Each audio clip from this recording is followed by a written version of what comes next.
Welcome to my channel. I'm Scott, and in this video I'm going to walk you through the process of valuing Intel stock by analyzing their financial statements and dissecting their financial ratios so we can determine if it's a buy or a sell. Let's get started with the model. This is a large cap company, 199 billion market cap. They're trading at $47 a share, and they have 4.2 billion shares outstanding.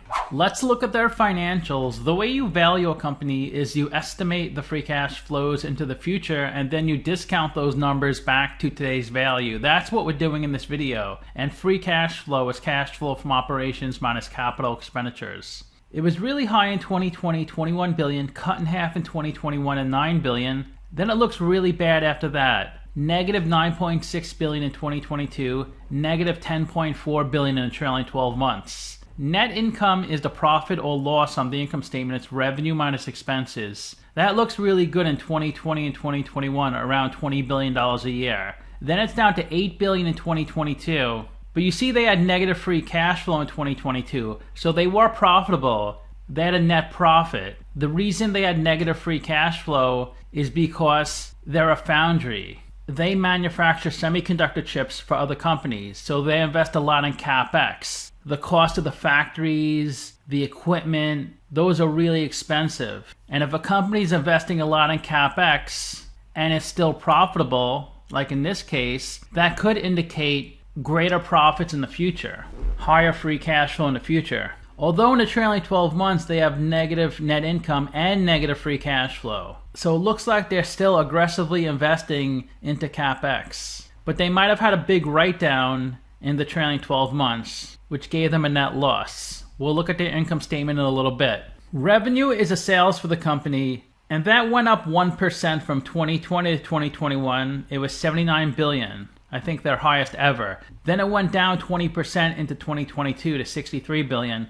Down another 16% to 53 billion in the trailing 12 months. They really need to increase their revenue or the company's in big trouble. We estimated 4 years of future free cash flows. We also estimated a terminal value, it's all cash flows past year 4, that's 300 billion. We discounted the numbers back to today using the weighted average cost of capital. We get a value of the company of $239 billion. We divide that by 4.2 billion shares. And we get a calculated stock price of $57. They're trading at $47, so they're trading at a 17% discount. It's a buy according to the model.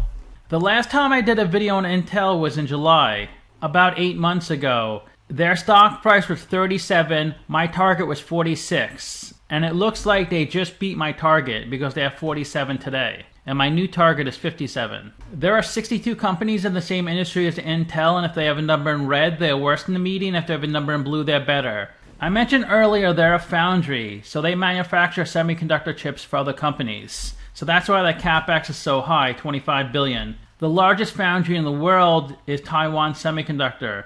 They spent 35 billion in CapEx. Intel is both a foundry and fabless. Nvidia is only fabless. They design the semiconductor chips and have a foundry like Taiwan Semiconductor manufacture it. Because it's very difficult to manufacture semiconductor chips. It's very complex, and it's a long, laborious process. It's not like manufacturing furniture. It takes some real specialty and know-how to do it. And as you know, it's really expensive to manufacture things in the US. Payroll's expensive, taxes are high. That's why a lot of companies go to Taiwan to do their manufacturing. Payroll's a lot lower, and they're more vertically integrated for this industry. Their debt to equity ratio is 0.5. For every dollar of equity, they have 50 cents of debt. That's between the median and average. They pay a nice dividend, 2.1%, between the median and average. UMC is number 1 at 7.4%. They have the worst free cash flow, negative 10.4 billion. Broadcom is number 1. Nvidia is a close number 2.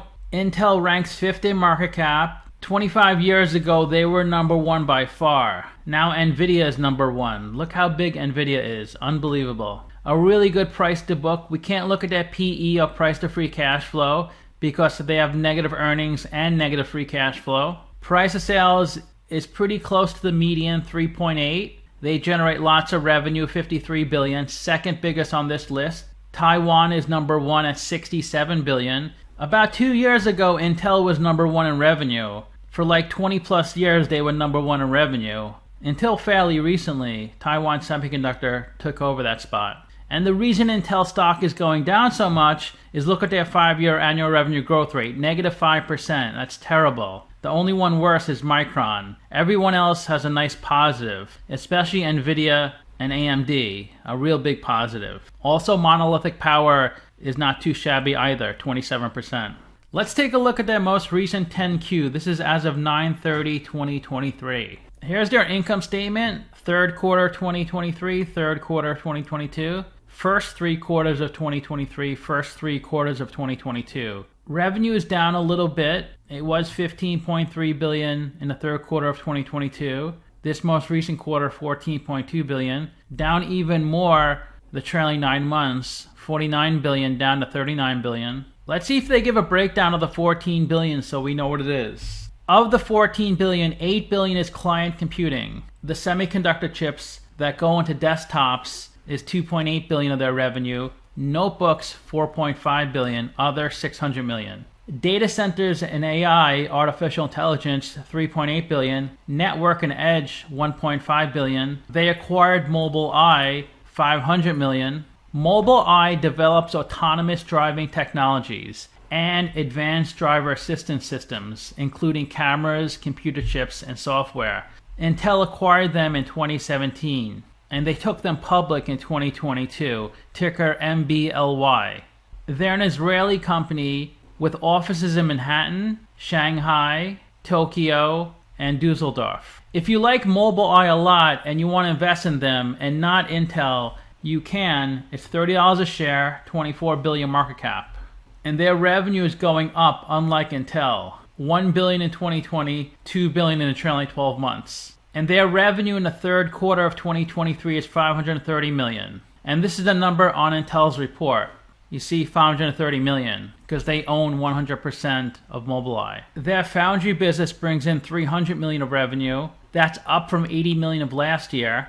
I expect this number to go up a lot in the future because they're investing a lot into their foundry business. Let's go back to the income statement.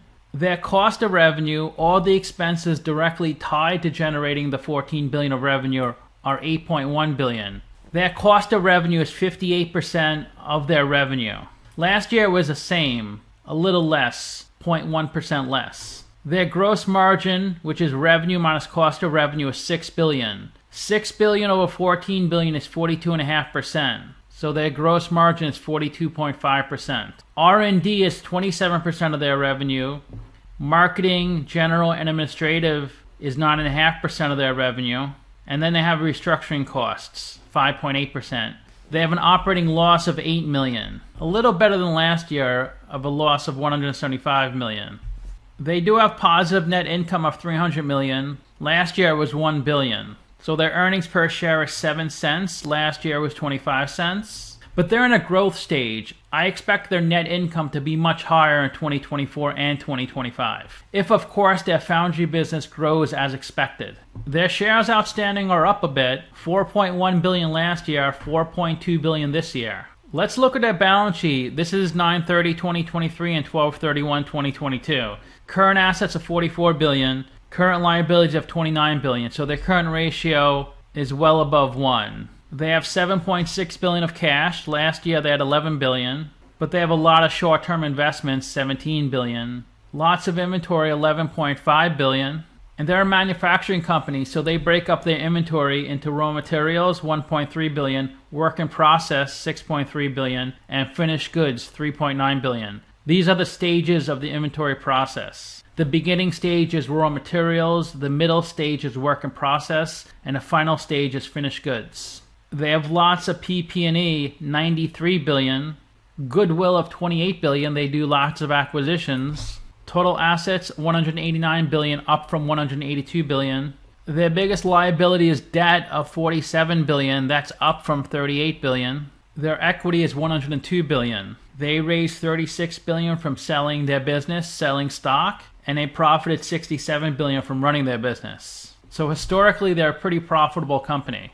Let's take a look at the statement of cash flows. The first section is operating cash flow.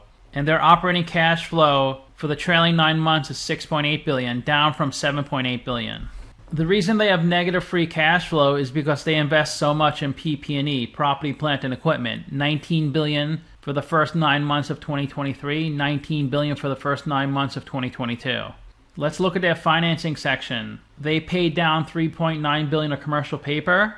Commercial paper is unsecured short-term debt. It's used a lot by big companies to finance payroll or inventory. It usually matures pretty quickly, generally between 30 and 270 days. They added $11.4 billion of debt, and they paid $2.6 billion of dividends, a lot less than last year of $4.5 billion. If you sum up their cash flow from operations, which is $6.8 billion, minus the $18.7 billion in cash flow from investing, plus the $8.3 billion in cash flow from financing, you get a net decrease in cash of $3.5 billion. If you go to their balance sheet, their cash in December 2022, which is the beginning of the accounting period, is $11.1 billion. If you go back to the statement of cash flows and you minus $3.5 billion, $11.1 billion minus $3.5 billion, you get $7.6 billion, the cash at the end of the period. Now, if you go back to the balance sheet,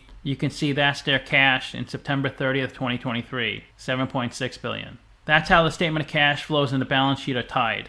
Here's where the stock has been trading since 1982. It really took off in the mid to late 90s. It hit its highest point ever in 2000 at $75 a share. Lots of trading volume. Look how high these lines are. And you can see it gets a lot lower in the past decade. It's not low in the past decade, but a lot lower than in the 90s. But it did break through 60 in 2020 and 2021, then came way down to about 25.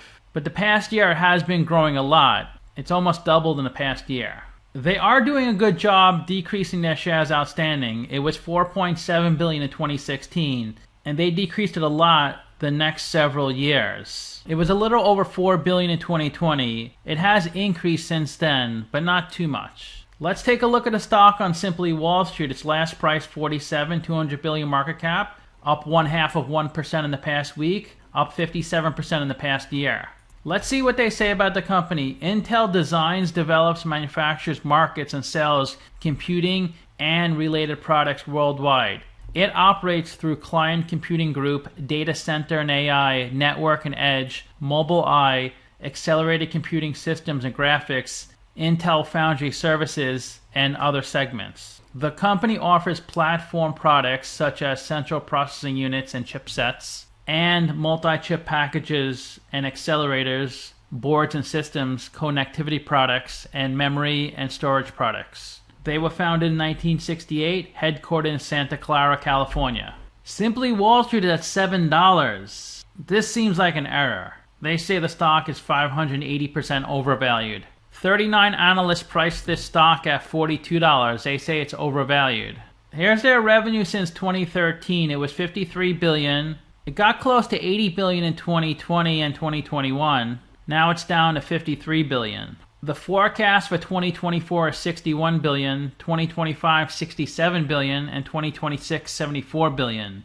Do you think it'll hit these revenue targets? Here's their debt since 2013. It was $13 billion, and then it's been growing year after year, currently at $49 billion. But their equity is always a good amount higher than their debt, so the balance sheet doesn't look so bad. And this green line is their cash. They do keep lots of cash on their balance sheet. Right now it's a little more than half their debt. Here are their quarterly dividend payments since 2014. It was 22.5 cents. It did get up to 36.5 cents in February 2023. Then they cut their dividend to 12.5 cents in May 2023, and it's been 12.5 cents since then. Their yield was between 2 and 4% since 2014. It got up to over 5% in 2023. Then they cut their dividend, and the forecast for their yield is 1.1% by 2026. The CEO's annual salary is $1.3 million, total compensation $11.6 million. His tenure as CEO is under 3 years. The stock is getting pretty low, so there's lots of insider buying, not much selling. 64% of the company is held by institutions and 36% by the general public. Vanguard is their biggest shareholder, then BlackRock, then Capital Research. Lots of big companies and funds own the stock. Schwab, Morgan Stanley, Eaton Vance, Invesco. A good sign is employee count increasing. They went from 108,000 in 2013. They're the highest ever at 132,000. The ticker trades on the Nasdaq, Lima Bolsa, Mexican Bolsa, Swiss Deutsche Börse, Stock Exchange of Hong Kong, Zitra, Santiago, Borsa Italiana, Wiener Börse, Kazakhstan, Bulgaria, Santiago, BATS Europe, Buenos Aires, Sao Paulo Bolsa, and the NEO. So let me know what you think. Give the video a like, subscribe, or comment below. If you'd like to get a custom valuation or just support the channel, you can become a member by clicking on the link in the description below. Thanks for watching.